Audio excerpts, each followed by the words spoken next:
بسم اللہ الرحمن الرحیم۔ حضرت عبداللہ بن عباس رضی اللہ تعالی عنہما سے ابو سفیان بن حرب رضی اللہ تعالی عنہ نے یہ واقعہ بیان کیا کہ ہرقل شاہ روم نے ان کے پاس قریش کے قافلے میں ایک آدمی بلانے کو بھیجا، اور اس وقت یہ لوگ تجارت کے لیے ملک شام گئے ہوئے تھے، اور یہ وہ زمانہ تھا جب رسول اللہ صلی اللہ علیہ وسلم نے قریش اور ابو سفیان سے ایک وقتی عہد کیا ہوا تھا۔ جب ابو سفیان اور دوسرے لوگ ہرقل کے پاس ایلیا پہنچے جہاں ہرقل نے دربار طلب کیا تھا، اس کے گرد روم کے بڑے بڑے لوگ، علماء، وزراء، امراء بیٹھے ہوئے تھے۔ ہرقل نے ان کو اور اپنے ترجمان کو بلوایا، پھر ان سے پوچھا کہ تم میں سے کون شخص مدعی رسالت کا زیادہ قریبی عزیز ہے؟ ابو سفیان کہتے ہیں کہ میں بول اٹھا کہ میں اس کا سب سے زیادہ قریبی رشتہ دار ہوں۔ یہ سن کر ہرقل نے حکم دیا کہ اس کو، ابو سفیان کو میرے قریب لا کر بٹھاؤ اور اس کے ساتھیوں کو اس کی پیٹھ کے پیچھے بٹھا دو۔ پھر اپنے ترجمان سے کہا کہ ان لوگوں سے کہہ دو کہ میں ابو سفیان سے اس شخص کے یعنی محمد صلی اللہ علیہ وسلم کے حالات پوچھتا ہوں۔ اگر یہ مجھ سے کسی بات میں جھوٹ بول دے تو تم اس کا جھوٹ زہر کر دینا۔ ابو سفیان کا قول ہے کہ اللہ کی قسم اگر مجھے یہ غیرت نہ آتی کہ یہ لوگ مجھ کو جھٹلائیں گے تو میں آپ صلی اللہ علیہ وسلم کی نسبت ضرور غلط گوئی سے کام لیتا۔ خیر، پہلی بات جو ہرقل نے مجھ سے پوچھی وہ یہ کہ اس شخص کا خاندان تم لوگوں میں کیسا ہے؟ میں نے کہا وہ تو بڑے اونچے عالی نسب والے ہیں۔ کہنے لگا اس سے پہلے بھی کسی نے تم لوگوں میں ایسی بات کہی تھی؟ میں نے کہا نہیں۔ کہنے لگا اچھا اس کے بڑوں میں کوئی بادشاہ ہوا ہے؟ میں نے کہا نہیں۔ پھر اس نے کہا بڑے لوگوں نے اس کی پیروی اختیار کی ہے یا کمزوروں نے؟ میں نے کہا نہیں، کمزوروں نے۔ پھر کہنے لگا اس کے تابع دار روز بروز بڑھتے جاتے ہیں یا کوئی ساتھی پھر بھی جاتا ہے؟ میں نے کہا نہیں۔ کہنے لگا کیا اپنے اس دعوی نبوت سے پہلے کبھی کسی موقع پر اس نے جھوٹ بولا ہے؟ میں نے کہا نہیں۔ اور اب ہماری اس سے صلح کی ایک مقررہ مدت ٹھہری ہوئی ہے، معلوم نہیں وہ اس میں کیا کرنے والا ہے۔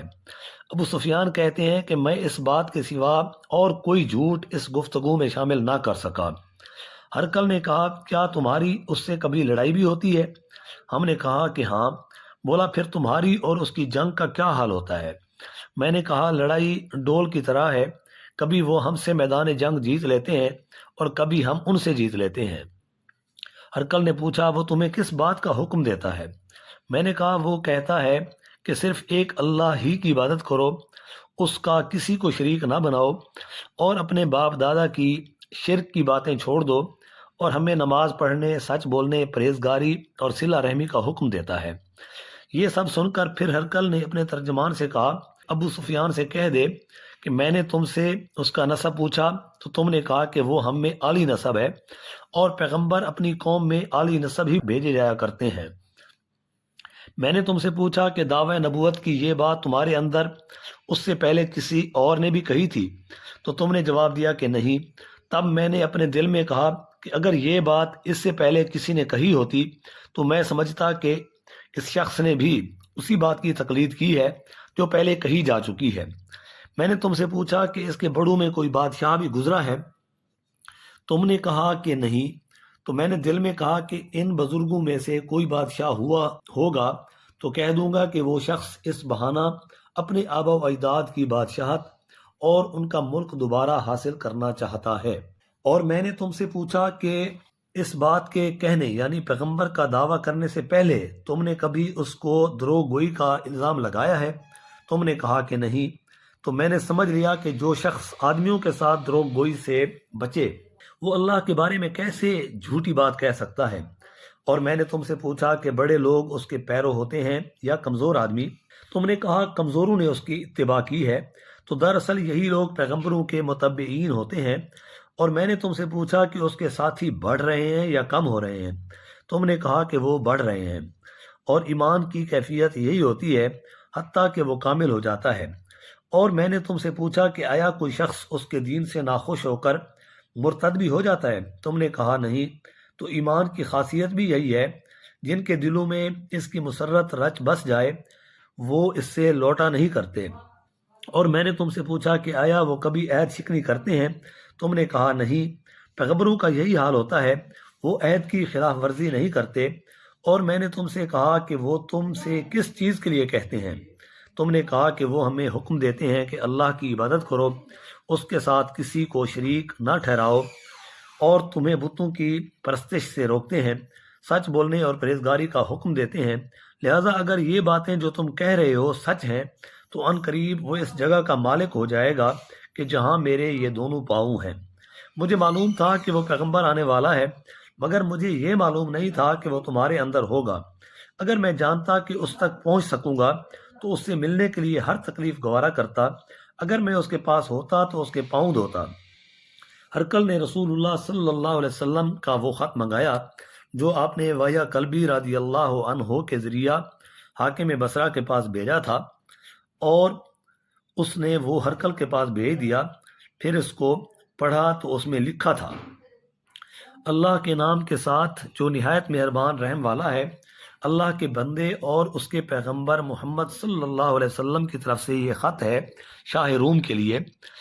اس شخص پر سلام ہو جو ہدایت کی پیروی کرے۔ اس کے بعد میں آپ کے سامنے دعوت اسلام پیش کرتا ہوں۔ اگر آپ اسلام لے آئیں گے تو دین و دنیا میں سلامتی نصیب ہوگی، اللہ آپ کو دوہرا ثواب دے گا، اور اگر آپ میری دعوت سے روح گردانی کریں گے تو آپ کی رعایا کا گناہ بھی آپ ہی پر ہوگا۔ اور اے اہل کتاب، ایک ایسی بات پر آ جاؤ جو ہمارے اور تمہارے درمیان یکساں ہے، وہ یہ کہ ہم اللہ کے سوا کسی کی عبادت نہ کریں اور کسی کو اس کا شریک نہ ٹھہرائیں، اور نہ ہم میں سے کوئی کسی کو اللہ کے سوا اپنا رب بنائے۔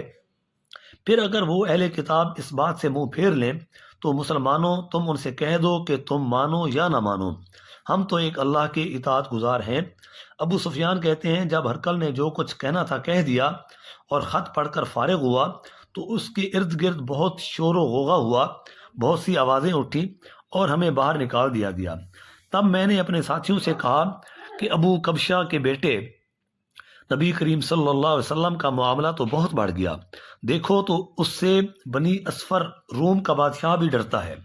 مجھے اس وقت سے اس بات کا یقین ہو گیا کہ نبی کریم صلی اللہ علیہ وسلم ان قریب غالب ہو کر رہیں گے، حتیٰ کہ اللہ نے مجھے مسلمان کر دیا۔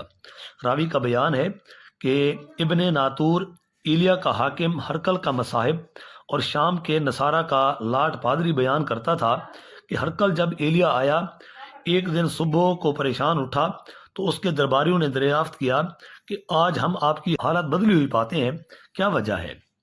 ابن ناطور کا بیان ہے کہ ہرقل نجومی تھا، علم نجوم میں وہ پوری مہارت رکھتا تھا۔ اس نے اپنے ہم نشینوں کو بتایا کہ میں نے آج رات ستاروں پر نظر ڈالی تو دیکھا کہ ختنہ کرنے والوں کا بادشاہ ہمارے ملک پر غالب آ گیا ہے۔ بھلا اس زمانے میں کون لوگ ختنہ کرتے ہیں؟ انہوں نے کہا کہ یہود کے سوا کوئی ختنہ نہیں کرتا، سو ان کی وجہ سے پریشان نہ ہوں۔ سلطنت کے تمام شہروں میں یہ حکم لکھ بھیجیے کہ وہاں جتنے یہودی ہوں سب قتل کر دیے جائیں۔ وہ لوگ انہی باتوں میں مشغول تھے کہ ہرقل کے پاس ایک آدمی لایا گیا جسے شاہ غسان نے بھیجا تھا۔ اس نے رسول اللہ صلی اللہ علیہ وسلم کے حالات بیان کیے۔ جب ہرقل نے سارے حالات سن لیے تو کہا کہ جا کر دیکھو وہ ختنہ کیے ہوئے ہے یا نہیں۔ انہوں نے اسے دیکھا تو بتلایا کہ وہ ختنہ کیا ہوا ہے۔ ہرقل نے جب اس شخص سے عرب کے بارے میں پوچھا تو اس نے بتلایا کہ وہ ختنہ کرتے ہیں۔ تب ہرقل نے کہا کہ یہ ہی محمد صلی اللہ علیہ وسلم اس امت کے بادشاہ ہیں جو پیدا ہو چکے ہیں۔ پھر اس نے اپنے ایک دوست کو رومیہ خط لکھا اور وہ بھی علم نجوم میں ہرقل کی طرح ماہر تھا۔ پھر وہاں سے ہرقل حمص چلا گیا۔ ابھی حمص سے نکلا نہیں تھا کہ اس کے دوست کا خط اس کے جواب میں آ گیا۔ اس کی رائے بھی نبی کریم صلی اللہ علیہ وسلم کے ظہور کے بارے میں ہرقل کے موافق تھی کہ محمد صلی اللہ علیہ وسلم واقعی پیغمبر ہیں۔ اس کے بعد ہرقل نے روم کے بڑے آدمیوں کو اپنے حمص کے محل میں طلب کیا اور اس کے حکم سے محل کے دروازے بند کر لیے گئے۔ پھر وہ اپنے خاص محل سے باہر آیا اور کہا، اے روم والو، کیا ہدایت اور کامیابی میں کچھ تمہارے لیے بھی ہے؟ اگر تم اپنی سلطنت کی بقا چاہتے ہو تو پھر اس نبی کی بیعت کر لو اور مسلمان ہو جاؤ۔ یہ سننا تھا کہ پھر وہ لوگ وحشی گدھوں کی طرح دروازوں کی طرف دوڑے۔ مگر انہیں بند پایا۔ آخر جب ہرقل نے اس بات سے ان کی یہ نفرت دیکھی اور ان کے ایمان لانے سے مایوس ہو گیا تو کہنے لگا کہ ان لوگوں کو میرے پاس لاؤ۔ جب وہ دوبارہ آئے تو اس نے کہا کہ میں نے جو بات کہی تھی اس سے تمہاری دینی پختگی کی آزمائش مقصود تھی، سو وہ میں نے دیکھ لی۔ تب یہ بات سن کر وہ سب کے سب اس کے سامنے سجدے میں گر پڑے اور اس سے خوش ہو گئے۔ بالآخر ہرقل کی آخری حالت یہی رہی۔ ابو عبداللہ کہتے ہیں کہ اس حدیث کو صالح بن کسان، یونس اور معمر نے بھی زہری سے روایت کیا ہے۔